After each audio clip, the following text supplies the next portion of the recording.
A funeral was held yesterday in Northern Virginia for the VCU freshman found dead last week off campus at a fraternity party, after a fraternity party.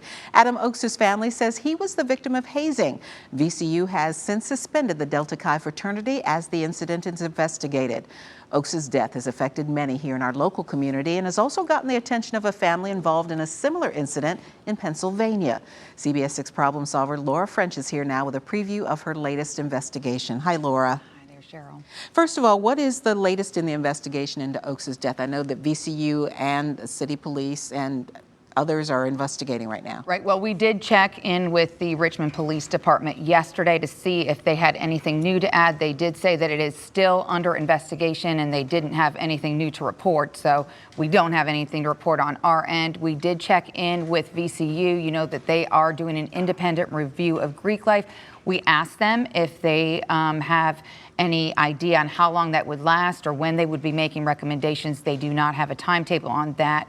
So we did check in with both. We don't have any concrete answers on either of those things. Okay. We mentioned there's another family that's particularly interested in this case. It's the Piazza family.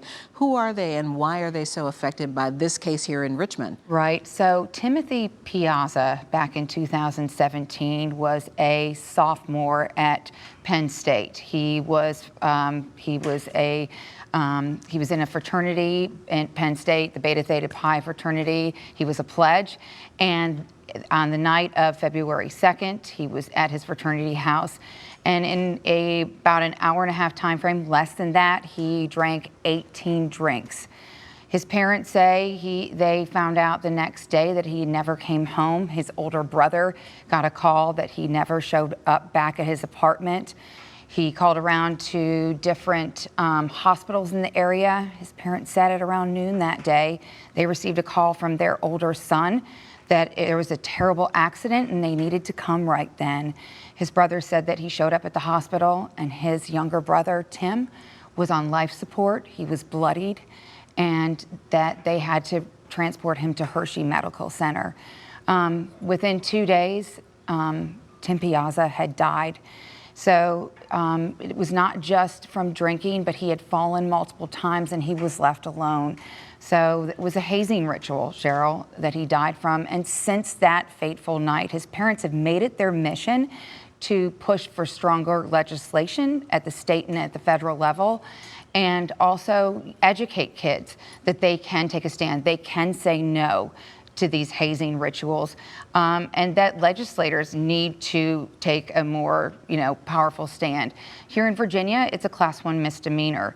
So they are challenging Virginia lawmakers, to call them and to connect with them. So tonight you're going to hear from them. You're also going to hear from the only person in our country, really, that keeps track of hazing deaths. The first hazing death in Virginia was back in 1915. So we take a deep dive into recorded hazing deaths in the Commonwealth. It's a story that has many layers to it, and you can see Laura's Problem Solvers investigation. We'll have some information tonight on the CBS 6 News at 6, and then the full report on the CBS 6 News at 11. Is that correct? That's correct. Okay. Thank you, Laura.